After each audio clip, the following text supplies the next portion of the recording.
हाँ जी, तो payment of gratuity क्या कहता है? पेमेंट ऑफ ग्रेच्युटी जो है वो चैप्टर 5 में है, कोड ऑन सोशल सिक्योरिटी के। ठीक है, इसमें ये सबज्यूम हुआ है, इसलिए हम ये पढ़ रहे हैं, पेमेंट ऑफ ग्रेच्युटी। अब इसमें क्या हुआ, कहते हैं कि लंबे टमे समय तक किसी ने नौकरी करी, ठीक है, तो उसे एक लमसम पेमेंट कर दो as a token of appreciation. किसी ने नौकरी करी किसी के यहाँ नहीं, किसी एस्टेब्लिशमेंट में, और उसकी मेरिटोरियस सर्विस को रिकॉग्नाइज करने के लिए ऑर्गेनाइजेशन क्या करता है, कहता है कि इसको थोड़े से पैसे दे देते हैं, टोकन ऑफ अप्रिसिएशन। ठीक है, gratuity is a retirement benefit, retirement पे मिलती है भाई, लंबी नौकरी के बाद या किसी की डेथ हो जाती है। Provides financial security to employees, देखो ऑब्वियस सी बात है, रिटायरमेंट पे अगर उसको कुछ पैसा मिल जाता है तो वो उसकी फर्दर लाइफ के लिए काम आएगा। ठीक है, जो कि क्योंकि उसकी रेगुलर इनकम क्या हो रही है, बंद हो रही है। आगे चलते हैं, प्राइमरी ऑब्जेक्टिव। ऑब्जेक्टिव क्या हो सकती है, रिटायरमेंट बेनिफिट है ये। ठीक है, और यूनिफॉर्म फ्रेमवर्क की सब के सब बराबर रहे, एक तरह से सभी के लिए समान चीज़ें हैं इसमें, सारे लो सेम है, और फाइनेंशियल सिक्योरिटी प्रोवाइड कराती है किसको, एम्प्लॉय को। देखो भी एप्लीकेबिलिटी क्या है, सारे इंडिया पे लागू होता है, सारी factory, mines, oil field, plantation, port, railway company, सब पे लागू होता है ये। ठीक है, सेक्शन 53 है इसका कोड में, और सेक्शन 1 था इसका एक्ट में। ठीक है, तो 53 से स्टार्ट होता है। ओके, अब नेक्स्ट पढ़ते हैं, कहता है डॉक्ट्राइन ऑफ कंटिन्यूस सर्विस। इसमें क्या होता है, एवरी शॉप और एस्टेब्लिशमेंट इन विच 10 और मोर वर्कर्स आर एम्प्लॉयड, अगर 10 से ज़्यादा बंदे वहाँ काम करते थे तो वो इसके दायरे में तो आ गया। ठीक है, किसी भी 12 मंथ्स में, तो ये इसकी है एलिजिबिलिटी, एप्लीकेबिलिटी, 10 से ज़्यादा बंदे अगर काम करते हैं। अब और एक्ट हो गया उसमें लागू, क्योंकि 10 से ज़्यादा बंदे उसमें काम करते थे। ठीक है, अब वो अप्लाई ही रहेगा उसमें, चाहे नंबर ऑफ वर्कर्स क्या हो जाए, एम्प्लॉयज़ क्या हो जाए, 10 से कम हो जाए तो भी वो लागू ही रहेगा। ये सेम ईपीएफ में था, सेम ईपीएफ में हमने पढ़ा था कि 20 से लेस हो गए अगर किसी दिन, 20 से लेस हो गए एम्प्लॉयज़, तो इसका मतलब ये नहीं कि उसको एक्ट को हटा देंगे, वो लागू ही रहेगा। एलिजिबिलिटी फॉर ग्रेचुटी, अब ग्रेचुटी के लिए एलिजिबिलिटी क्या है, पर्सन स्पेसिफिक की। ठीक है, completion of A minimum period of continuous service. ठीक है, अब देखते हैं इसमें क्या है। Gratuity is payable to an employee on the termination of their employment after they have rendered continuous service for not less than 5 years। 5 साल से कम की सर्विस नहीं होनी चाहिए उसकी, अगर वो ग्रेचुटी के लिए एलिजिबल है तो, अगर उसे होना है तो।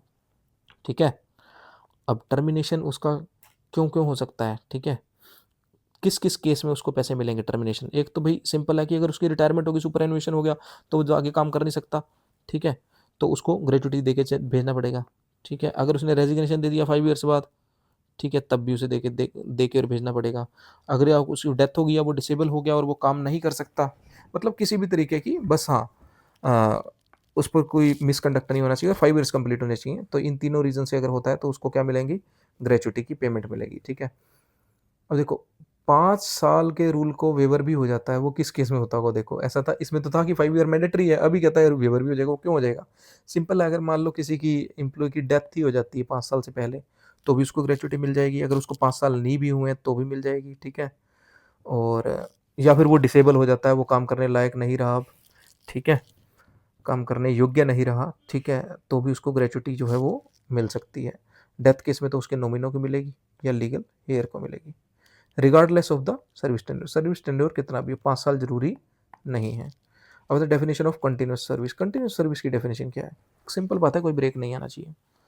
सेक्शन 2A कहता है एक्ट का, और 54 कहता है, 54 कहता है कोड का।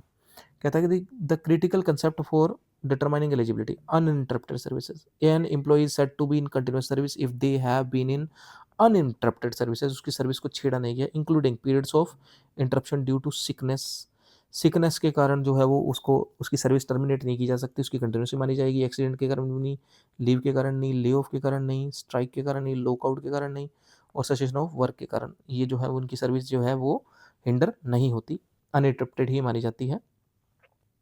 और जिसमें भी एम्प्लॉय का फॉल्ट नहीं है उसमें वो क्या कर सकता है, लाइक कोविड आया, वो काम पे नहीं जा पाया, तो उसकी डिसकंटिन्यू थोड़ी हो जाएगी सर्विस। ठीक है, उसकी कंटिन्यू मानी जाएगी, उसको ग्रेचुटी मिलेगी, वो एलिजिबल है।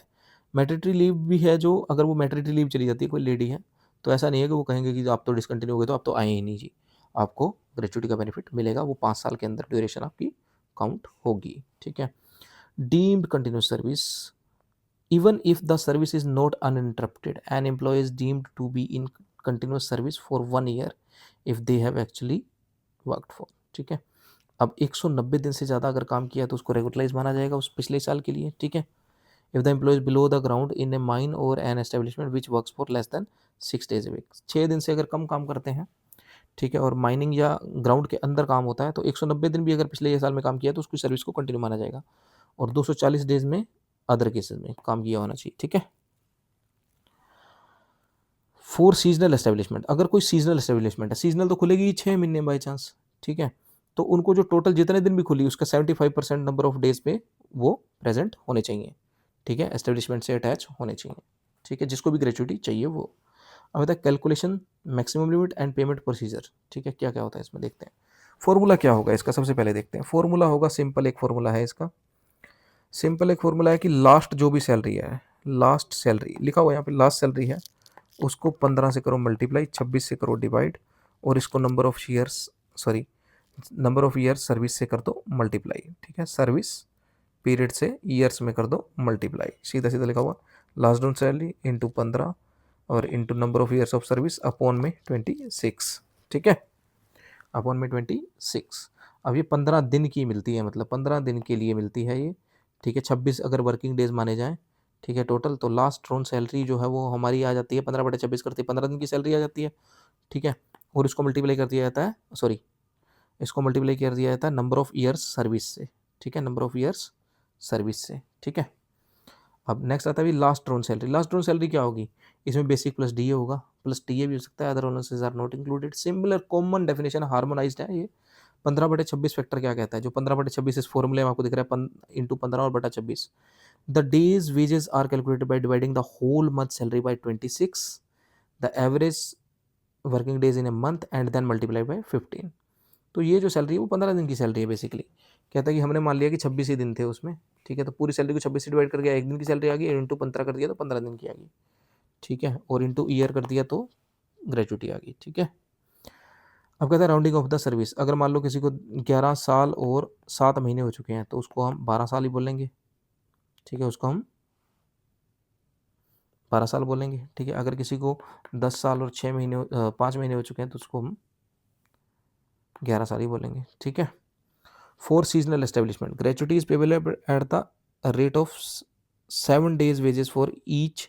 हाँ, अब देखो यहाँ पे 15 की जगह ना 7 आ जाएगा सीजनल में, यानी कि ये 15/26 की जगह हो जाएगा factor 7/26, rest all will remain same, क्योंकि इसमें ऐसा माना जाता है कि वो इंसान जो है वो 7 ही दिन तक काम किया, ठीक है, एक महीने में 7 ही दिन काम किया, ठीक है। सीजनल, सीजनल यानी कि वही क्या कहते हैं बीडी वर्कर्स, और अगर कोई भी काम सीजनल होता है, लाइक एग्रीकल्चर में बहुत सारे सेक्टर है जिसमें सीजनल काम होता है, ठीक है। अब मैक्सिमम सीलिंग क्या है, कहते हैं कि 20 लाख से ऊपर ग्रेचुइटी अमाउंट नहीं हो सकता, ये 2018 में डिसाइड हुआ, तो उससे पहले 10 लाख था, ठीक है। और अगर मान लो कोई इंप्लॉयर जो है वो कहता है कि नहीं मैं 20 लाख नहीं, मैं 20 लाख से ज़्यादा हूँगा, तो उस अमाउंट को बोला जाता है एक्स ग्रेशिया। एक्स ग्रेशिया यानी कि वो इनकम टैक्स के दायरे में आता है। ये जो 20 लाख है इस पे इनकम टैक्स नहीं लगता, ये टैक्स फ्री अमाउंट है, ठीक है। सेक्शन 10(10) के तहत, इनकम टैक्स एक्ट के सेक्शन 10(10) के तहत ये जो है वो क्या है, नो टैक्सेबल अमाउंट है। लेकिन अगर 20 लाख से ऊपर ग्रेचुइटी, वैसे देखो आपको होगी ये मैक्सिमम लिमिट थी, तो सिंपल है, किसी इंप्लॉयर का मन कर रहा है, किसी एम्प्लॉयर का मन कर रहा है कि नहीं इसने बहुत काम किया है, या इनका पर्सनल एग्रीमेंट है कि मुझे 30 लाख देने हैं या मुझे 35 लाख चाहिए होंगे ग्रेचुइटी में, तो वो दे सकता है, ठीक है। लेकिन वो लो बाइंडिंग नहीं है, वो लो बाइंडिंग नहीं है। एक्स ग्रेशिया मतलब लो बाइंडिंग नहीं है, वो रूल ऐसा नहीं कहता, ठीक है। An employee is gratuity must be apply to employer, ठीक है, 30 डेज के अंदर, जैसे ड्यू होती है 30 दिन के अंदर फॉर्म 1 भर के वो दे दे अपने एम्प्लॉयर को, और उनके पास भी 30 दिन का टाइम है कि वो दे दें, नहीं तो भाई 10% इंटरेस्ट लगता है, ठीक है, 10% सिंपल इंटरेस्ट लगता है, ठीक है। अब देखो किस केस में जो है वो ग्रेचुइटी जो है वो लैप्स हो सकती है, वो आपको ग्रेचुइटी नहीं मिलेगी, ग्रेचुइटी जो है वो नहीं मिलेगी। कौन से ग्राउंड्स हैं ऐसे जिसमें आपकी ग्रेचुइटी जो है वो लैप्स हो सकती है, वो क्या होता है, ठीक है। वो कहता है कि gratuity of an employer who service have been terminated for any act wilful omission, अगर वो कोई गलती करता है, नेग्लिजेंस करता है, कोई डैमेज कर देता है और डिस्ट्रक्शन कर देता है प्रॉपर्टी का, मतलब सजा मिल सकती है इसको, सजा के तौर पे इसकी ग्रेचुइटी रद्द की जा सकती है, ठीक है। फुल और पार्शियल फॉरफीचर, आधी काटी जा सकती है, पौनी काटी जा सकती है, ऐसा भी किया जा सकता है। अगर मान लो किसी दंगे में शामिल हो गया वो, उसने एक इलीगल हड़ताल कर दी, ठीक है, कुछ कर दिया, तो उसकी आधी पौनी, ठीक है, 75% ये दी जा सकती है, ये काटी जा सकती है, ठीक है। अब बताए judicial safeguards. The judicial was has implemented these provision strictly to protect the employees right in gratuity. ठीक है, जो फोर फीचर है जिसमें जिसमें ग्रेचुटी नहीं दी जाती वो जो है permission only if the employees service have been terminated for a specific misconduct listed in section 4(6). Section 4(6) जो है ना इस एक्ट का नोट कोड का, इसके अंदर कुछ मिसकंडक्ट बताए गए हैं। अगर वैसे वाले मिसकंडक्ट है ना, ठीक है, तो उसको फोर फीचर किया जा सकता है उसकी ग्रेचुटी का, उसको ग्रेचुटी नहीं दी जा सकती। मोरल टर्बिट्यूड एंड क्रिमिनल कन्विक्शन, किसी के खिलाफ कोई केस ही में फंस गया वो, ठीक है, कुछ ने कोई क्रिमिनल कन्विक्शन में आ गया वो, ठीक है, तो भी उसकी फोर फीचर हो सकता है उसकी ग्रेचुटी का। और पेनल्टीज और ये कौन लगाता है, ये लगाती है अप्रोप्रिएट गवर्नमेंट, कंट्रोलिंग अथॉरिटी बनाती है और एडजुडिकेट करती है डिस्प्यूट्स को। ठीक है, उसके बाद penalty for knowingly make a false statement to avoid payment. अगर कोई एम्प्लॉयर कहता है मैं तो पैसे नहीं देने, मैं झूठी बोल दूंगा, punishable with imprisonment up to 6 months. भाई उसको 6 महीने की जेल हो सकती है और फाइन भी लग सकता है और दोनों भी हो सकते हैं। For a Contra winning any provision of act including non-payment of gratuity punishable with imprisonment for terms with which may not extend to 1 year। ठीक है, okay, but note less than 3 month, 3 से लेके 1 साल तक की सजा हो सकती है उसे। ठीक है, अब आगे आ जाता है इस पे एक डिटेल जो बना रखी है मैंने, ये एक टेबल है, इस टेबल में पूरा का पूरा ग्रेचुटी, पेमेंट ऑफ ग्रेचुटी है। ठीक है, जैसे एमबी की बना रखी थी। ऑब्जेक्टिव क्या है, रिटायरमेंट बेनिफिट देना है, फाइनेंशियल सिक्योरिटी देनी है, uniform framework across all sectors, applicability all India, factory सारी आएंगी, माइंस आएंगे, ऑयल फील्ड आएंगे, प्लांटेशन आएगा, पोर्ट्स आएगा, रेलवे आएगा, शॉप आएगा, एस्टेब्लिशमेंट आएगी और 10 से ज़्यादा बंदे उसमें सब में होने चाहिए। ठीक है, continue even after count drop below. Simple बात है कि अगर मान लो एक बार भी 10 से प्लस हो गए थे तो उसके अंदर लागू हो गया क्या, एप्लीकेबल हो गया वो, तो वो एप्लीकेबल ही रहेगा, ऐसा नहीं कि उसे हटा दें अब नो वर्कर हो गए तो। अब एलिजिबिलिटी है minimum 5 years of continuous service. ठीक है, वेव्ड फॉर डेथ डिसेबलमेंट, अगर डेथ और डिसेबलमेंट होगी तो आपको 5 साल भी करने की ज़रूरत नहीं है। ठीक है, अदरवाइज आपको 5 साल की कंटिन्यूस सर्विस की ज़रूरत है, आपको रिटायरमेंट के टाइम पे ये पैसा मिल जाएगा। अब आता है continuous service includes interruption due to sickness. देखो सिकनेस, बीमार हो गया कोई बंदा नहीं आ पाया, ठीक है, एक्सीडेंट हो गया उसका, ठीक है, वो छुट्टी पे था या उसके वो ले ऑफ कर दिया गया है, स्ट्राइक, लॉकआउट, मैटरनिटी लीव, कोई भी रीज़न हुआ जो कि ऑफिशियल रीज़न है एक या जस्टिफाइबल रीज़न है, तो उसको ऐसा नहीं है कि उसकी कंटिन्यूस सर्विस को डिसकंटिन्यू कर दिया जाएगा, वो कंटिन्यूस ही रहेगी।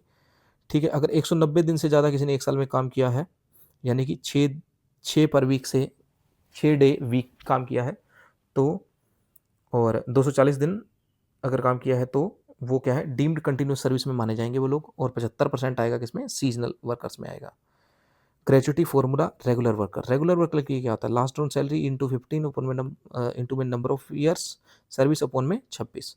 और अगर ग्रेचुटी की बात करो तो बस एक ही चीज़ ध्यान रखनी है कि आपको यहाँ 7/26 करना है। ठीक है, अब उसके बाद आता है salary definition, basic plus D A. ठीक है, यही होता था, प्लस टी ए भी होता था अगर वो हो तो, नहीं तो नहीं।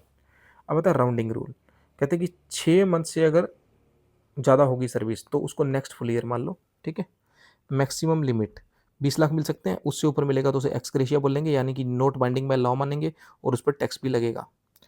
Payment procedure, apply with in 30 दिन के अंदर अंदर अप्लाई करो, इसको 30 दिन के अंदर ही सेटल करना है, नहीं तो इंटरेस्ट लगेगा 10% इसको,